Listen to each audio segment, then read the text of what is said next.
Welcome back, Ion Franchising, and I have a guy I'm going to call the franchise lover. And you know where this came from? Let me tell you, he's been in corporate franchising with Dairy Queen, Planet Fitness, Great Clips Hair Salons, great corporate career. And guess what? He loved franchising so much that he and his wife did Young Rembrandt. They also are a Mr. Handyman franchisee, and that started, let's see, in 2020.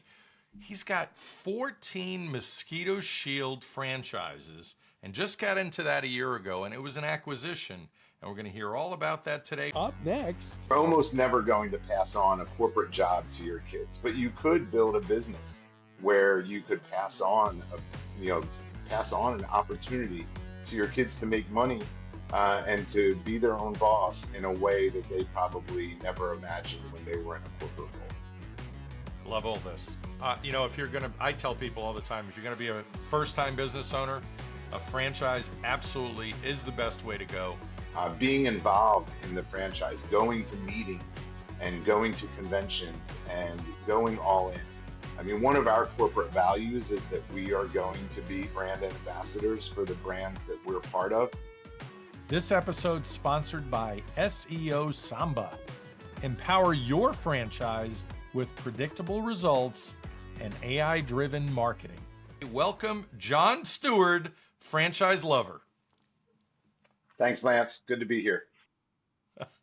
My pleasure having you. Thank you so much for spending some time and sharing your story, Jon.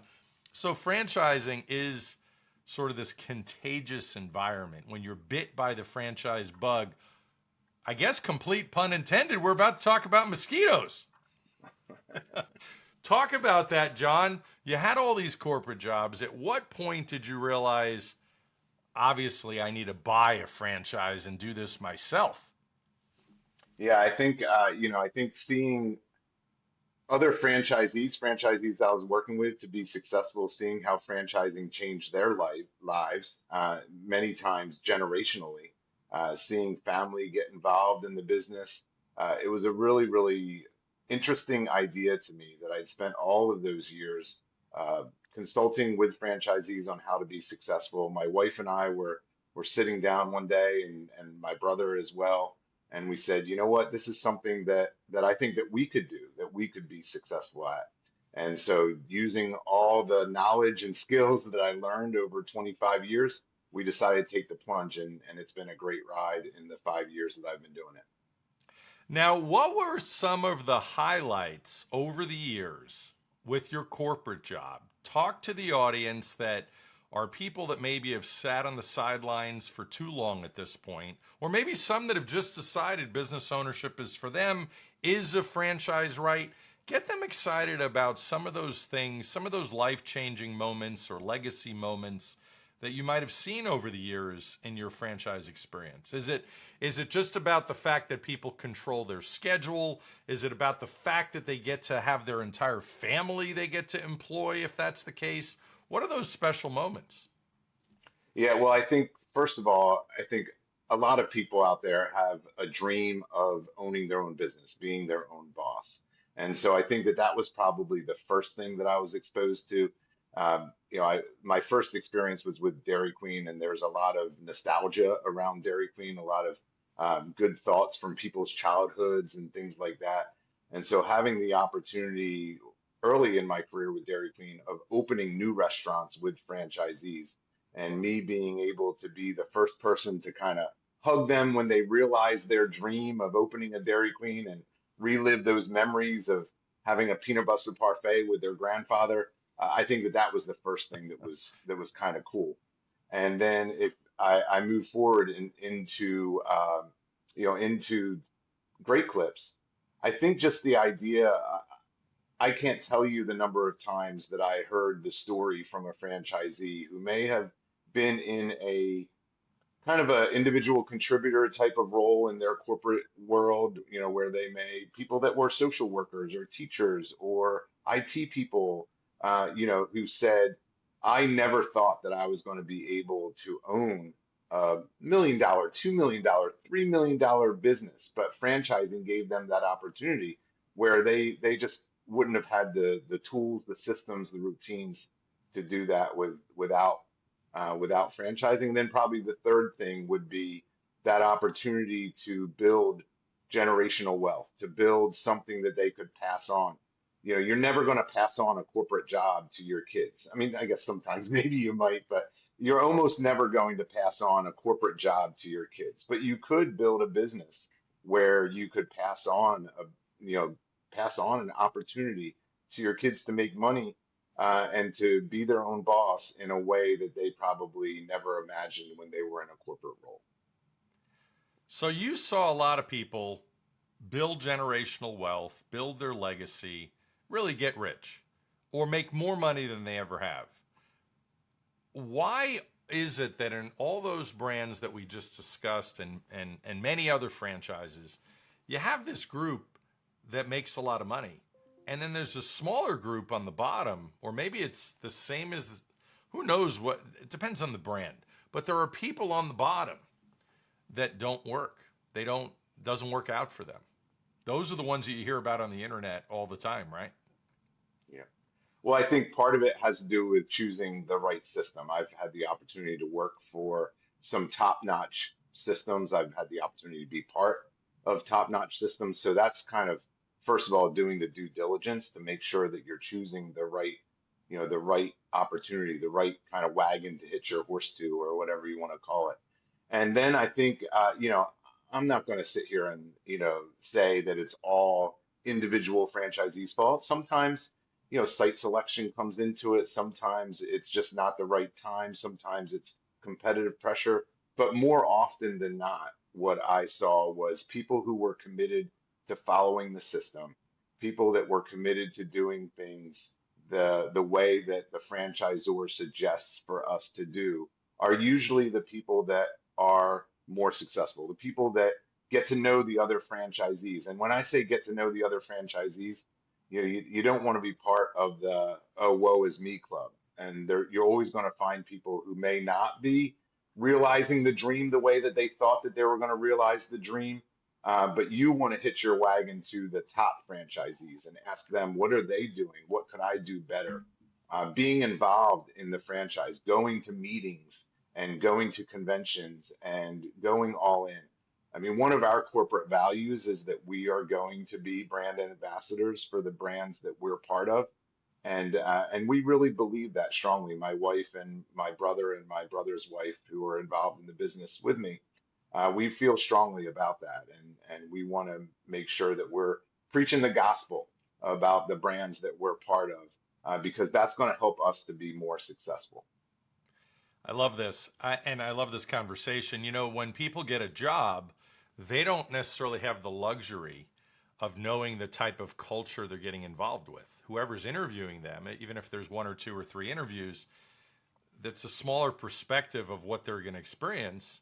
Where when you get into a franchise, talk a little bit about that validation process. So when you work with a broker like myself, which you didn't necessarily have to, you were already on the inside track in the industry, but I know when my folks that I'm taking through the path, trying to find that perfect franchise fit for them, I always tell them, when you get to validation, that's where the magic really happens, because then you get to really hear the truth about what's going on, the good, the bad, and the ugly. And to your point, you saw yourself as fitting within those brands, right? That you got involved with.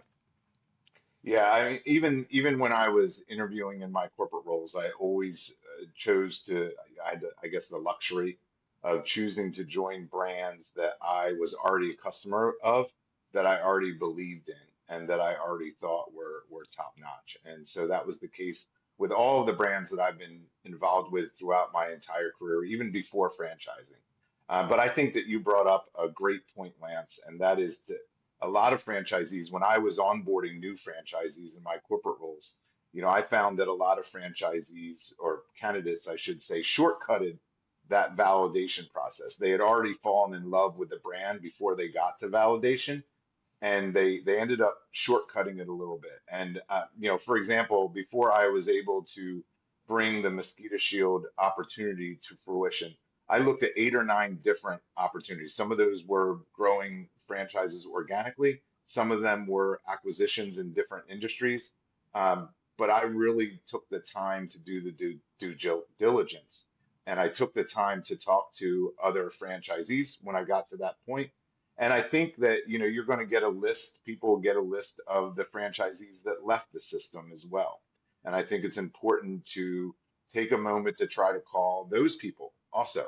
I mean, you're not going to get through to everybody. Everybody's not going to be willing to share as openly as some other franchisees, but it's important to get both sides of the story, and it's important to kind of dig deeper and ask the questions that you want to ask, because the people that are working with you from the franchisor are limited to what they can say based on what's in the FDD. And franchisee isn't kind of limited by those same things, and they can say, they can give you the down and dirty if they choose to. But also, it's important to be respectful of their time, and have a list of questions and have the top, I don't know, 10 questions that you really want to know the answer to, and be respectful of their time, find out how much time they have to give you, and then be cognizant of that. Yeah, great advice. I certainly give my clientele that advice and that list of questions, in case, sometimes people blank on what they should be asking. And I said, start with, would you do it over again? How was That's a that good one. first year in business? Because we all know that first year is the most precarious. You don't know. It's like when you first have a kid, right? What nobody knows that first kid. What's that first week like? That first month? That first 6 months? And then when the kid gets to 18, that's a whole other story. We can't even talk about that now. But let's talk about acquisitions. Acquisitions, and we're going to get right into how you did it, because it was an acquisition. But I'll tell you, an old buddy of mine owned a lot of great clips hair salons, and it started with one, and he was able to get a lot of crappy great clips. And what I mean by crappy is, sadly, someone else didn't perform well, and he had an opportunity to scoop up some local locations in Las Vegas, and that's how he went from one to eventually 19 locations. Not all were acquisitions. He built some new ones. So I tell people, if you want to do acquisitions, pick a great brand, start with one or two territories or locations, and someday you'll have that opportunity either locally in other states. So what's your acquisition story? I want to hear this. Yeah, well, I think you bring up a great point, Lance, and that is that getting into the system and then building relationships. And I've heard tons of stories about people, whether it's in the same market or other markets, striking up relationships with other franchisees and saying, "Hey, if you ever think about selling, I'd love to be on that consideration list." Great But stuff. I think relationships is a great way to kind of segue into my own personal story, and that is that's really how I was able to acquire the Mosquito Shield business. So there was the franchisee who built the business that I ended up acquiring. That we were friends for 20 years. Our kids were in Cub Scouts together, and we had stayed in touch over the years. I was a customer. And also, I was, every once in a while, would just touch base about things happening in franchising. I would text the owner every once in a while. Would see him, out and about. And I had done a lot of work on succession planning and organizational structure, and the franchisee knew that and called me up one day and said, "Hey, would you mind? We're thinking about exiting the business. Would you mind getting together and chatting about that, about your experiences?" And so we had some coffee. We had a 2-hour conversation, and I just fell in love with the business that they had built, with their culture, with the financials, with everything about the business. And at the end of the conversation, I said, "I would love the opportunity if you would have me. I'd love the opportunity to submit a bid if you ever get to the point where you want to sell the business."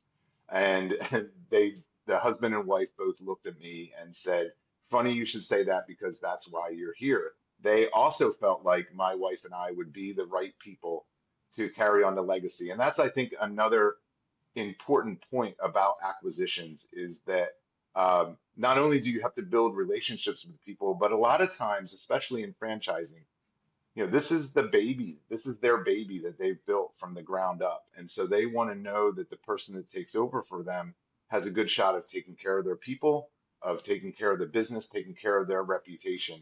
And thankfully, the franchisees that own the Mosquito Shield business that I acquired, felt that way about my wife and I and gave us the opportunity to acquire it. So 105 days after that cup of coffee, I was the proud owner of Mosquito Shield of Southern New Jersey.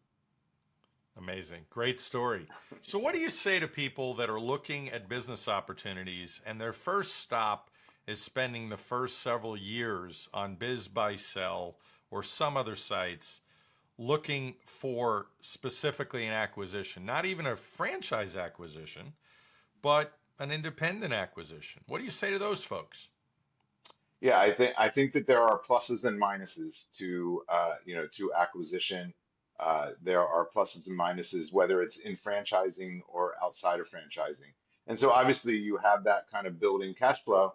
But if you're buying a top-notch location, then you're going to pay top dollar for it. And so you're going to have debt service that you may not have in a situation where you're growing something organically. A lot of the acquisitions that are out there are also likely to be turnaround situations. And so if you're getting into franchising, say, for the first time, it may be difficult for you to come into a system, learn all about franchising, learn all about the system, and turn around a location or a territory at the same time. So there's pluses and minuses to all of the approaches, and there is a time and a place or a season for each part of that. And I think you brought it up really, really well early on when you said about your friend in Great Clips, and that is, the people that I've seen that have grown the most successful businesses don't take the pedal off the gas when it comes to expanding organically, but they also keep their ears and eyes open for acquisition opportunities. In our case, we were looking specifically for an acquisition opportunity that we felt like was a nice complement to the business that we had, the territory that we had with Mr. Handyman in home services. And certainly, Mosquito Shield and Mr. Handyman are two different businesses, but there are some synergies. There are some similar ideas and concepts that we're able to take lessons we learned in organically growing Mr. Handyman and apply them to our efforts to grow Mosquito Shield. I love all this. If you're going to, I tell people all the time, if you're going to be a first time business owner, a franchise absolutely is the best way to go. It's going to build your confidence. You just have to pick the right brand. You have to find the right fit. So let's talk about money. When it comes to the top territory, which corporate now owns, they bought a franchisee out, and they did 2.7 million last year, and it was 29% EBITDA. It was in the FDD. I saw it in the item 19. But even if you cut that back conservatively and say, all right, it's 25%, $675,000 of EBITDA. And the beauty of Mosquito Shield is great margins. It's really an easy business. There's a proprietary nature to it and the products and how they do things. But talk about you and your model. You're looking to build a multi-million-dollar business. Talk a little bit about you and what you're experiencing. Yeah, well, I think one of the things was that really attracted us to this opportunity was that it was one of the top franchises. So there was the cash flow that was already there that would cover the debt service for the acquisition, but there was still also plenty of runway that was left to be able to expand the business and to grow it. And like you said, I mean, our goal is to continue to grow the business that we have. It's not quite at 2.7 million, but it was one of the top locations in the system. And that's I think that having that opportunity for EBITDA and have that opportunity to have a good margin in a business, is important. There's also the advantage at Mosquito Shield in particular.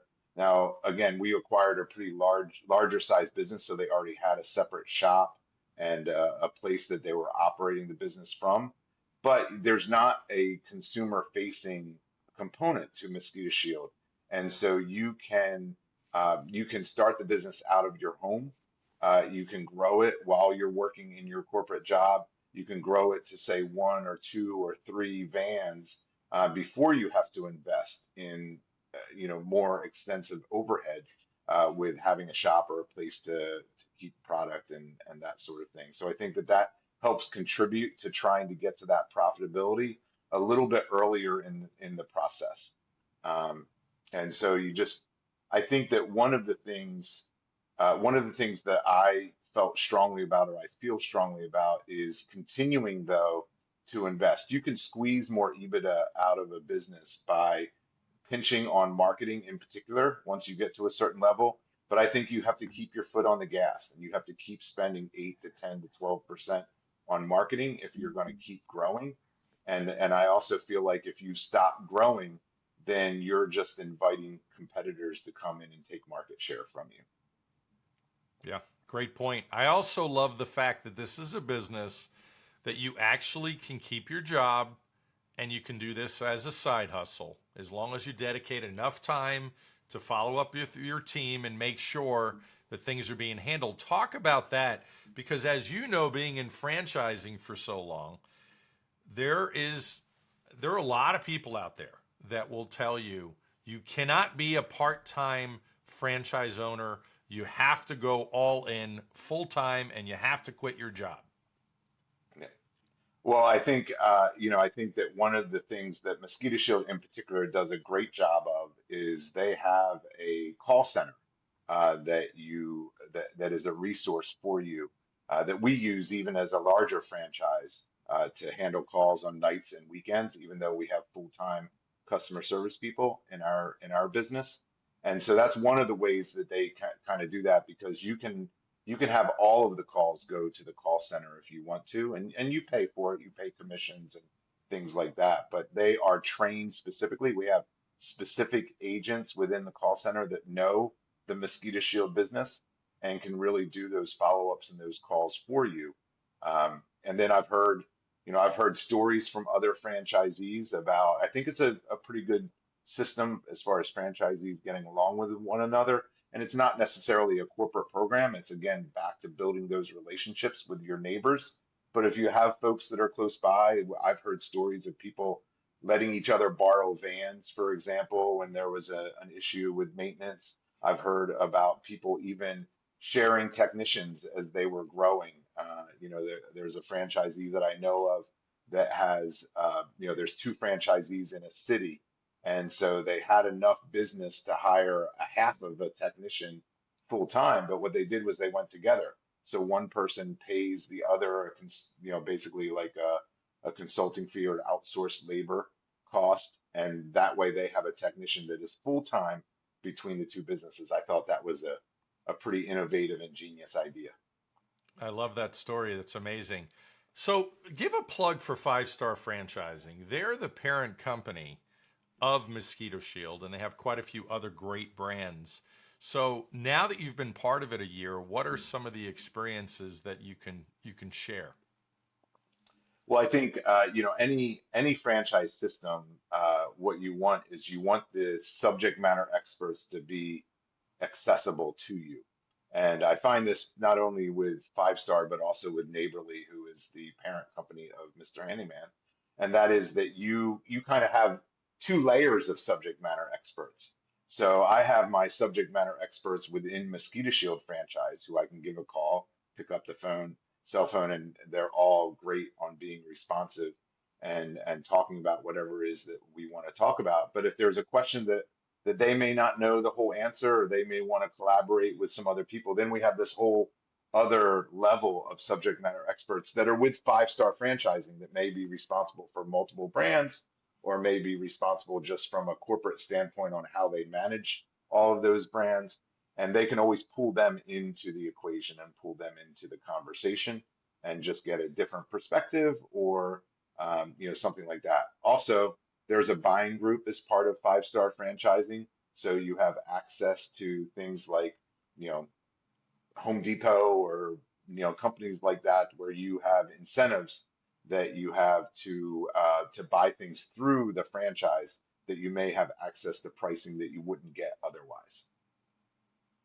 Wonderful.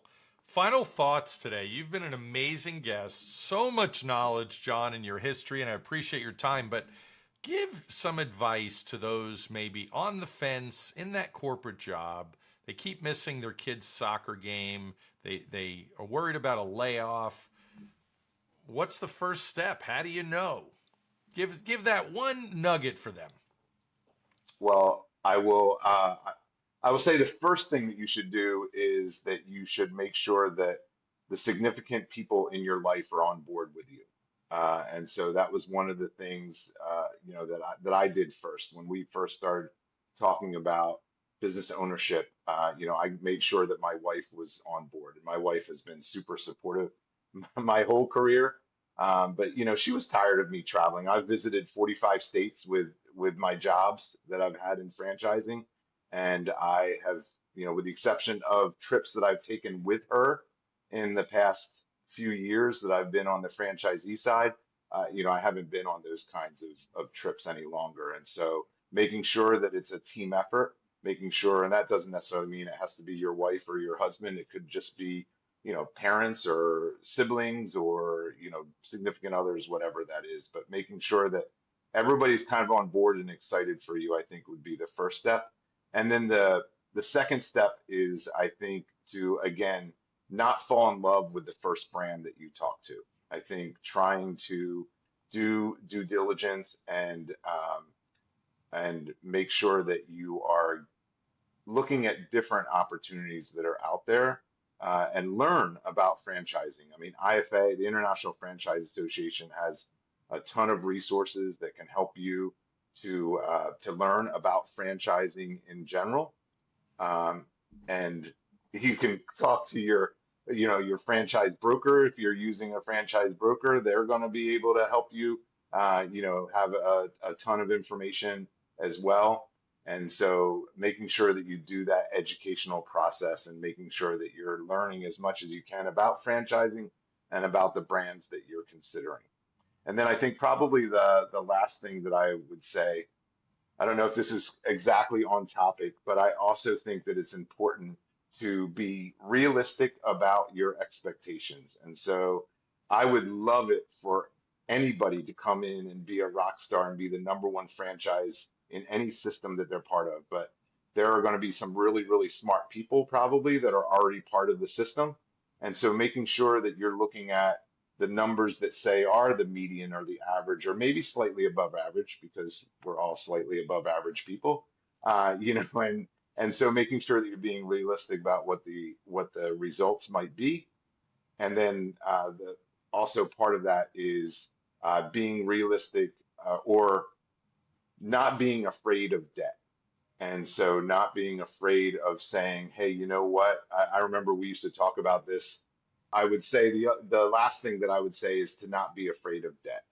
It's much easier to get money based on your business plan from debt than it is to try to get additional money if you start running short of cash. And so I would encourage you to take on the debt, try to pay it off as quickly as you possibly can. It's my own personal opinion. But also it's there if you need it. And so sometimes people want to say, oh, I could get whatever, $300,000, but I'm only going to take 100 because that might be all I need. The problem is that if you need that other 200, it's going to be really, really hard to get it later on in the game. Great advice, Jon Steward. You gave a wonderful piece of advice, a bunch of advice at the end, and really the summation to that is don't lust after franchises, because you really have to get on the inside, not just the outside, to understand, which is where franchise brokers like myself come in. And, you'll eventually fall in love and find your business. So, Jon, I called you the franchise lover at the beginning. Boy, is that true. You are a fabulous guest, and thanks for being here, my friend. Thank you, Lance. Thanks for having me. My pleasure. If you're ready to talk about franchise opportunities, hit the link below to schedule a call. My services are free, and don't forget to like, comment, and subscribe. Thanks for listening.